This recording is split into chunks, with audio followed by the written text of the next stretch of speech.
बिस्मिल्लाहिर्रहमानिर्रहीम। अस्सलाम वालेकुम। 10th क्लास हम चैप्टर नंबर 7 कर रहे हैं। ठीक है, आज हमारा लेक्चर 10 है। ठीक है, टॉपिक हमारा अक़वाम मुत्तहिदा और पेज है हमारा 55।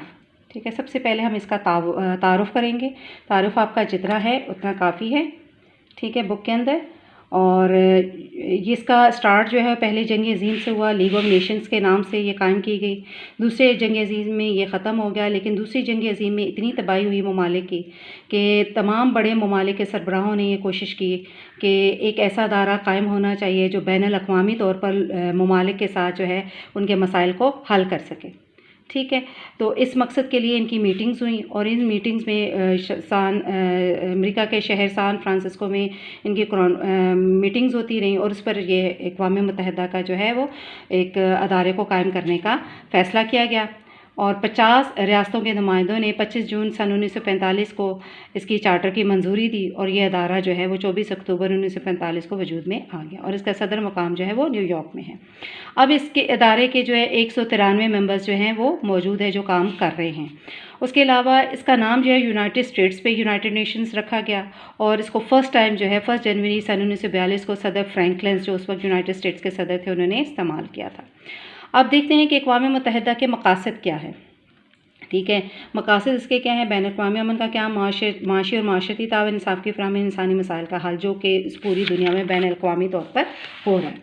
ठीक है, उसके बाद आ जाए जी हम इसके अक़वाम मुत्तहिदा के अदारे। ठीक है, लेकिन उससे पहले हम इसके झंडे की थोड़ी सी तफसील कर लें कि इसके झंडे में दो चीज़ें हैं, एक नीला रंग, दूसरा जैतून के पत्ते। ये दोनों अमन को रिप्रेजेंट करते हैं, इसलिए इसको इसमें शामिल किया गया है। अब अदारों में कौन कौन से अदारे हैं? जनरल असम्बली है, सलामती कौंसिल है, तौलीदी कौंसिल है, माशी और माशरती कौंसिल है, बैनुल-अक़वामी अदालत इंसाफ है और सेक्रेटेरिएट है।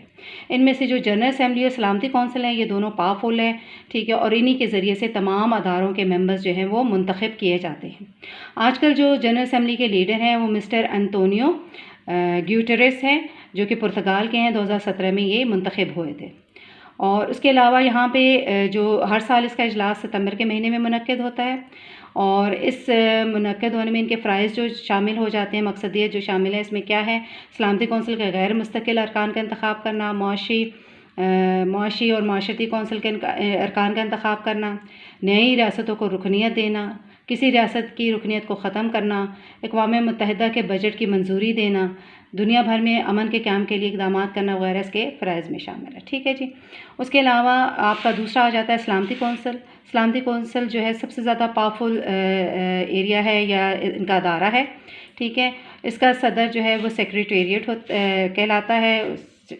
पहला इजलास जो है 17 जनवरी सन 1946 चर्च हाउस में हुआ। ठीक है, उसके अलावा सलामती कौंसिल में 15 अरकान होते हैं टोटल।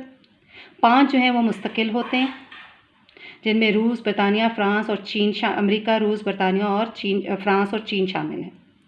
ठीक है, 10 जो है गैर मुस्तकिल होते हैं। ठीक है, और उनकी जो है वो हर 2 साल के बाद जो है इंतख़ाबात जो है उनका किया जाता है जो गैर मुस्तकिल होते हैं।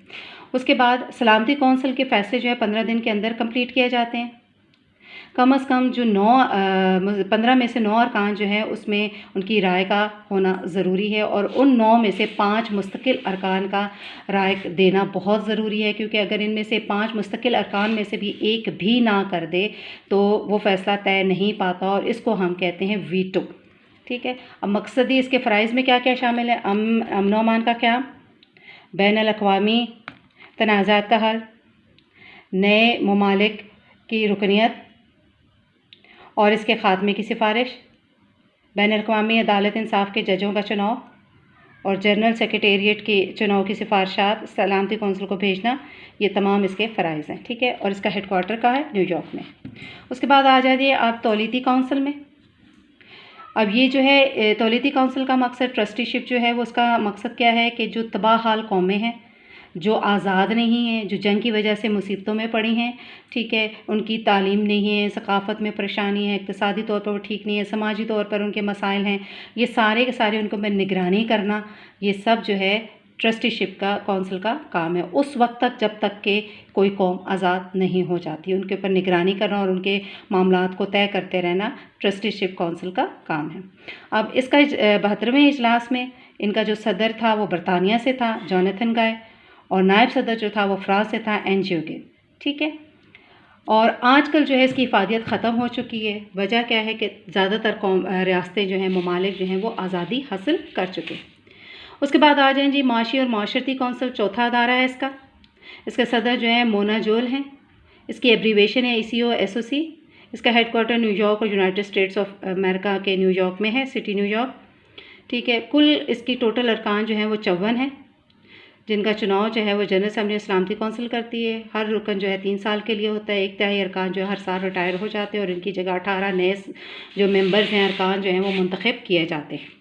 ठीक है, कौंसिल का इजलास जो है वो साल में 3 मरतबा होता है और ख़ुसूसी तौर पर भी इजलास किसी वक्त तलब किया जा सकता है ज़रूरत के तहत। ठीक है, और उसके अलावा माशरती कौंसिल के अरकान जो है अपने में से मेंबर्स में से भी एक सदर चुन लेते हैं। ठीक है, अब इनके फ़राइज़ में क्या क्या शामिल है? इंसानों के मेयार ज़िंदगी को बुलंद करना, माशरती तरक्की की कोशिश करना, तालीमी, साइंसी और सकाफ़ती शोबों में ताउन करना, बेरोज़गारी, गुर्बत, बीमारी को दूर करने के लिए मनसूबाबंदी करना, वगैरह वगैरह वगैरह। ठीक है जी। उसके अलावा आपके अगली जो आपका अदारा आता है यूनाइटेड नेशंस का, अक़वाम मुत्तहिदा का, वो है बैन अक़वामी अदालत इंसाफ, इंटरनेशनल कोर्ट ऑफ जस्टिस, जो कि दुनिया की सबसे बड़ी अदालत है इस दुनिया के अंदर। ठीक है, इसका सदर दफ्तर जो है वो हॉलैंड हेग में है। हेग उनका शहर है हॉलैंड का। 1945 में ये इंटरनेशनल कोर्ट ऑफ जस्टिस बनी और 1946 में इसने काम करना शुरू किया। इसके चुनाव जो हैं, जज जो चुनते हैं वो जनरल असम्बली सलामती कौंसिल चुनती है। जजों की कुल तादाद जो है वो 15 होती है। एक मुल्क से एक जज जो है वो मुंतखब किया जाता है। अदालत जो है अपने फ़ैसले हाज़िर अरकान की अक्सरियत की राय की बुनियाद पर करती है। उसके अलावा आजकल जो सदर हैं इंटरनेशनल कोर्ट ऑफ जस्टिस के, अब्दुल बाकी अहमद यूसुफ हैं, जो सोमालिया से हैं। नायब सदर जो हैं वो चीन से हैं, ज़ियू हेंकिन। ठीक है, अब इनके मकासद क्या हैं? रियासतों के माबैन तनाज़ात का हल कराना, तमाम मौज़ूआत पर मुकदमात की समाअत करना, बैनुल-अक़वामी क़वानीन की तशरीह व तौज़ीह करना, अक़वाम मुत्तहिदा के मुख्तलिफ़ इदारों के कानूनी मशवरा देना। ठीक है, उसके अलावा 2019 की अफादियत जो है वो कम हुई है। 2019 में इसकी अफादियत कम हो चुकी है। वजह क्या है कि जो बैनुल-अक़वामी तनाज़े बने हुए हैं, मामलात हैं, उनको कई ममालिक को इंसाफ नहीं मिल सका। ठीक है, जिसमें आप कश्मीर देख लें, जिसमें आप फ़लस्तीन देख लें, जिसमें आप लेबनान देख लें, यमन देख लें, जिसमें आप बर्मा देख लें। बहुत सारे ऐसे ममालिक हैं जहाँ पर इंसाफ मुहैया नहीं हो सका और इसकी अफादियत कम हो चुकी है। उसके बाद आ जाएँ जी आप सेक्रेटेरिएट पर। ये वो अदारा है जहाँ पे अक़वाम मुत्तहिदा के तमाम इजलासों का, मीटिंग्स का, ख़त व ख़िताबत का, कार्रवाइयों का तमाम रिकॉर्ड जो है रखा जाता है और इसमें मुख्तलिफ़ डिपार्टमेंट्स हैं, डिफरेंट ऑफिसेस हैं। ठीक है, टोटल यहाँ पे 31 दिसंबर 2018 तक यहाँ पे जो एम्प्लॉयज़ थी वो 37,505 थे, जो कि 140 ममालिक में से थे। और टोटल ऑफिस जो है, डिपार्टमेंट्स जो हैं इसके 16 हैं। कुछ जो है न्यूयॉर्क में हैं, अमेरिका में हैं और बाकी तमाम इन रुकन ममालिक में मौजूद हैं। ठीक है जी, ये तो था आपके अक़वाम मुत्तहिदा के अदारे और यूनाइटेड नेशंस के वो क्या क्या काम करती हैं, उनके अदारे क्या काम करते हैं। आज के लिए इतना ही है। ठीक है, नेक्स्ट जो है